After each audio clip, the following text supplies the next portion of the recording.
আপনি কি সরকারি চাকরির খোঁজ করছেন? তাহলে আর মাত্র 2 দিন বাকি। গণপ্রজাতন্ত্রী বাংলাদেশ সরকারের সমাজ কল্যাণ মন্ত্রণালয়ের অধীন সমাজ সেবা অধিদপ্তর বিশাল এক নিয়োগ বিজ্ঞপ্তি প্রকাশ করেছে। অনলাইনের আবেদনের শেষ সময় আগামী 23 জুন 2026 বিকেল 5টায়। সমাজ সেবা অধিদপ্তর নিয়োগ বিজ্ঞপ্তি 2026 এ 52টি ক্যাটাগরিতে মোট 1485টি পদের মধ্যে 1023টি পদের বিবরণ দেওয়া হচ্ছে। বাকিগুলো সমাজ সেবা অধিদপ্তর নিয়োগ বিজ্ঞপ্তি 2026 ডাউনলোড করে দেখে নেবেন যদি মনে করেন। ক্রমিক নং 14, পদের নাম অফিস সহকারী কাম কম্পিউটার মুদ্রাক্ষরিক স্থায়ী। পদের সংখ্যা 76টি, অর্থাৎ 76 জন। গ্রেড 16তম। বেতন স্কেল 9,300 থেকে 22,490 টাকা। শিক্ষাগত যোগ্যতা এইচএসসি বা সমমান পাস। কম্পিউটার স্পিড প্রতি মিনিটে বাংলায় 20 এবং ইংরেজিতে 20 শব্দের গতি।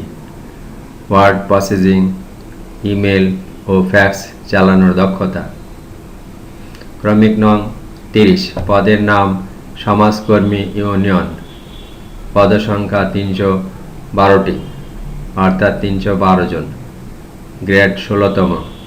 বেতন স্কেল 9,300 টাকা থেকে 22,490 টাকা। শিক্ষাগত যোগ্যতা দ্বিতীয় বিভাগে এইচএসসি বা সমমান পাস।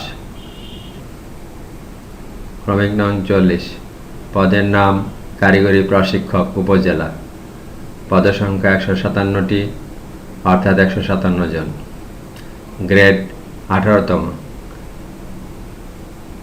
বেতন স্কেল 8,800 থেকে 21,310। শিক্ষাগত যোগ্যতা দ্বিতীয় বিভাগে উচ্চ মাধ্যমিক বা সমমান পাস, অর্থাৎ এইচএসসি বা সমমান পাস। সংশ্লিষ্ট ক্ষেত্রে স্বীকৃত প্রতিষ্ঠান থেকে 6 মাস মেয়াদী ট্রেড কোর্স সনদ। নিচে যে কোনো ট্রেডে দক্ষতা থাকতে হবে।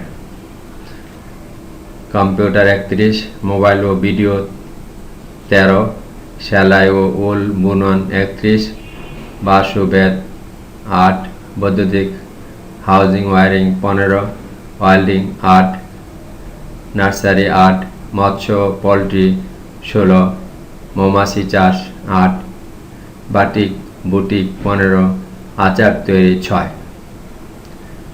ক্রমিক নং 51, পদের নাম অফিস সহায়ক। পদসংখ্যা 478টি, অর্থাৎ 478 জন। গ্রেড 20তম। বেতন স্কেল 8,250 টাকা থেকে 20,010 টাকা। শিক্ষাগত যোগ্যতা দ্বিতীয় বিভাগে মাধ্যমিক স্কুল সার্টিফিকেট বা সমমান, অর্থাৎ এসএসসি বা সমমান পাস, দ্বিতীয় বিভাগ। আবেদন প্রক্রিয়া ও গুরুত্বপূর্ণ ডাটা।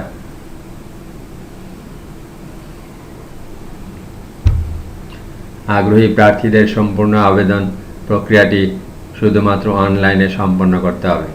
আবেদনের শেষ তারিখ ও সময় 23 জুন 2026 বিকাল 5টা পর্যন্ত। শেষ মুহূর্তের সার্ভার জ্যাম এড়াতে আজই আপনার আবেদনটি সাবমিট করে ফেলুন। বর্তমান যুগে চাকরিকে সোনার হরিণ বলা হয় কারণ এটি অত্যন্ত দুর্লভ এবং আকাঙ্ক্ষিত। এর মূল কারণগুলো নিচে দেওয়া হল। 1. তীব্র প্রতিযোগিতা। কর্মক্ষম মানুষের তুলনায় কর্মসংস্থানের সুযোগ অনেক কম। একটি পদের বিপরীতে হাজার হাজার প্রার্থী লড়াই করেন। যোগ্যতার অমিল। প্রচলিত শিক্ষা ব্যবস্থা অনেক সময় বাজারের চাহিদার সাথে মেলে না, ফলে উচ্চশিক্ষিতরাও বেকার থাকছেন। আর্থিক নিরাপত্তা। একটি স্থায়ী চাকরি মানে সামাজিক মর্যাদা ও ভবিষ্যৎ জীবনের নিশ্চয়তা। তাই রামায়ণের সেই অধরা সোনার হরিণের মতোই বর্তমান বাজারে একটি মনের মতো চাকুরি পাওয়া চরম ভাগ্য ও কঠোর সাধনার বিষয় হয়ে দাঁড়িয়েছে। Please like, share and subscribe. Please like, share and subscribe.